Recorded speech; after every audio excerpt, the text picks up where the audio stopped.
ये कई बार सजेस्ट किया गया है। दौलत का रीडिस्ट्रीब्यूशन होना चाहिए। जिनके पास है, ज्यादा है, उनके पास से लेकर उन्हें दे देना चाहिए जिनके पास नहीं है। लेकिन ऐसा एक सिस्टम पहले से ही मौजूद है जिसे हम टैक्स कहते हैं। अधिकतर डेवलप्ड कंट्रीज में टैक्स उनसे ही लिया जाता है जो ज्यादा पैसे कमा रहे होते हैं। कभी कभी तो ये टैक्स 50% तक होता है। जो जितना कम कमाता है वो उतना ही कम टैक्स देता है। जो इंसान ज्यादा पैसे कमाता है उसके लिए टैक्स का परसेंटेज भी बढ़ जाता है। अमीर को पहले से ही पेनलाइज किया जा रहा है और गरीब को पहले से ही सपोर्ट मिल रहा है। इस थियोरेटिकल वेल्थ रीडिस्ट्रीब्यूशन से मुझे बस एक ही दिक्कत है कि पैसा रीडिस्ट्रीब्यूट होने के बाद भी उनके पास नहीं टिकता जिनको रीडिस्ट्रीब्यूट करके मिलता है। जिनको पैसे की जरूरत है उनके साथ बांटने के खिलाफ नहीं हूं मैं। असल बात तो यह है कि वेल्थ बनाने में ये कंट्रीब्यूशन ही बहुत बड़ा पार्ट प्ले करता है। बात दरअसल ये है कि आप अगर वो पैसा ही मैनेज नहीं कर पा रहे जो आपके पास है तो आप और पैसा कैसे मैनेज करेंगे। अगर आपने अपना पैसा मैनेज करना नहीं सीखा तो रीडिस्ट्रीब्यूशन के बाद भी कैसे मैनेज करेंगे। इमेजिन करें कि एक जुआरी रोज जुआ खेलता है और रोज हारता है। अब जहां वो पैसे हारेगा वो अमीर हो जाएगा, लेकिन अब अगर सरकार टैक्स बढ़ाकर उसी जुआरी को पैसा वापस दे देगी तो जुआरी फिर वहीं जाकर पैसे वापस हार आएगा और अब उस जगह के मालिक को टैक्स की वजह से मार्जिन बढ़ाना पड़ेगा। आखिर में उस जगह के मालिक को किसी और देश में जाना होगा और जुआरी की लत और बढ़ जाएगी और ऐसा चलता ही रहेगा। शायद अगर उस जगह के मालिक को एक फेयर प्रॉफिट बनाने का मौका मिलता और उसको असिस्टेंस मिलती, टैक्स में ब्रेक मिलता और स्टार्टअप करने का इंसेंटिव मिलता, कंपटीशन होता और उसके साथ प्राइस भी सेल्फ रेगुलेटेड होता तो शायद सिस्टम काम कर सकता था। लेकिन उसे ही तो कैपिटलिज्म कहा जाता है और जुआरी के लिए इस लत को बढ़ावा देने की जगह एजुकेशन और इस लत से निकलने के लिए मदद ज्यादा अच्छी साबित होती।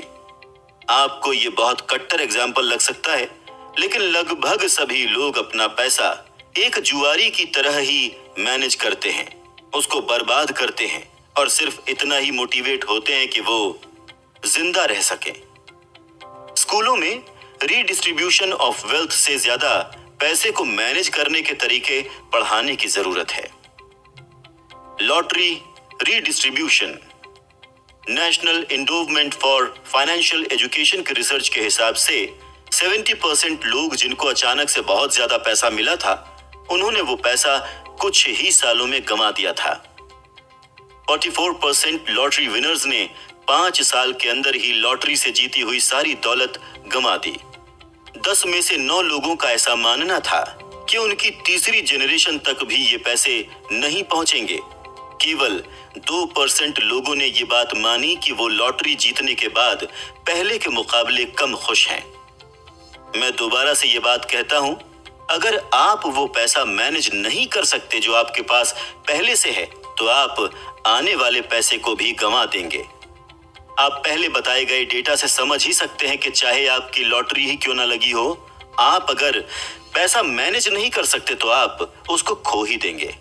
हकीकत में रीडिस्ट्रीब्यूशन तो हो रहा है, लेकिन जब गरीब को पैसा अचानक से मिलता है और वो उसको हैंडल नहीं कर पाता तो वो वापस अमीर के पास ही चला जाता है।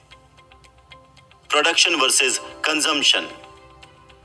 फर्स्ट वर्ल्ड के वो लोग जिनके पास पैसे नहीं हैं, वो कुछ भी कंट्रीब्यूट नहीं करते हैं।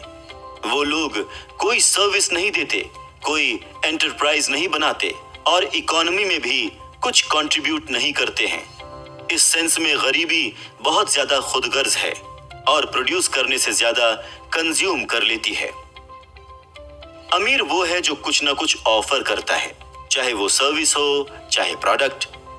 गरीब वो है जो कंज्यूम करता रहता है और पैसे वेस्ट करता है। अमीर लोग गरीबों के लिए प्रोड्यूस करते हैं और इसीलिए उनके पास पैसा वापस चला जाता है। बहुत ज्यादा दौलत अच्छी वॉल्यूम में देश और दुनिया भर में बहुत ज्यादा प्रोडक्शन से आती है और गरीबी प्रोडक्शन और कंजम्पशन के बीच बचने वाले नेगेटिव डिफरेंस की वजह से आती है। अमीर नौकरियों के जरिए वैल्यू ऐड करके, पैसे की वेलोसिटी और स्पीड बढ़ाकर, टैक्स में कंट्रीब्यूट करके, बिलीफ और इंस्पिरेशन से बहुत सारे लोगों को सर्विस देकर इकोनॉमी और एंटरप्राइज बनाते हैं। गरीब सरवाइव करने के लिए इन पर डिपेंड करते हैं। दुनिया की लगभग सारी दौलत ही प्राइवेट है। थॉमस पिकेटी की किताब कैपिटल के हिसाब से करीबन 99%, क्योंकि गरीबी अपनी प्रोडक्शन से ज्यादा कंज्यूम करती है। इसी वजह से ऐसा कहा जा सकता है कि प्रोड्यूसर्स ही वो सारे बेनिफिट्स फाइनेंस करते हैं जो गरीब कंज्यूमर्स को मिलते हैं। 80/20 के प्रिंसिपल के हिसाब से 20% ही 80% लोगों के लिए प्रोड्यूस करते हैं। जिस दिशा में ये चीज जा रही है उस हिसाब से अमीर और अमीर होते रहेंगे और गरीब। एक बार पैसे को मोमेंटम मिल जाता है तो उसकी दिशा बदलना बहुत मुश्किल हो जाता है, और इसलिए शुरुआती वक्त में पैसा इकट्ठा करना थोड़ा मुश्किल होता है। लेकिन जब आप अच्छा खासा वक्त लगाकर थोड़ा बहुत इकट्ठा कर लेते हैं तो थोड़ा आसान हो जाता है। रीडिस्ट्रीब्यूशन ऑफ वेल्थ को काम करने के लिए कंज्यूमर्स को जिम्मेदारी उठानी होगी कि वो ज्यादा प्रोड्यूस करें और कंज्यूम कम करें। अगर आप एक नशे में पड़े इंसान को पैसा देते हो तो आप जानते हो कि आपका पैसा कहाँ जाएगा। वैसे ही अगर आप पैसा उसको देते हो जिसे पैसे की समझ ही नहीं है और वो उसे मैनेज कर ही नहीं सकता, तो वो भी उसके हाथ से चला जाएगा। वो पहले की तरह ही उसको कंज्यूम करेगा और सब खत्म कर लेगा। अगर एक प्रोड्यूसर को पैसा मिलता है तो वो उसको इन्वेस्ट करेगा और उससे चीजें प्रोड्यूस करेगा। आप चाहें तो इसे लालच कह सकते हैं, लेकिन आप इसको ग्रोथ भी कह सकते हैं। लालच और ग्रोथ में केवल एक इंसान के परसेप्शन के हिसाब से फर्क दिखता है। जब तक जरूरत और डिमांड है तब तक प्रोड्यूसर्स प्रोड्यूस करते रहेंगे और कंज्यूमर्स कंज्यूम। पिछले 6000 सालों में उन्हीं के पास सबसे ज्यादा पैसा रहा है जिन्होंने प्रोड्यूस किया है। अब सवाल ये है कि आप प्रोड्यूसर होना चुनते हैं या कंज्यूमर होना। आप इस बहस में उलझते हैं कि गरीब और अमीर में इतना फर्क क्यों है, या फिर आप सर्विस और सॉल्यूशन देकर अपनी कमाई हुई दौलत का मजा लेते हैं।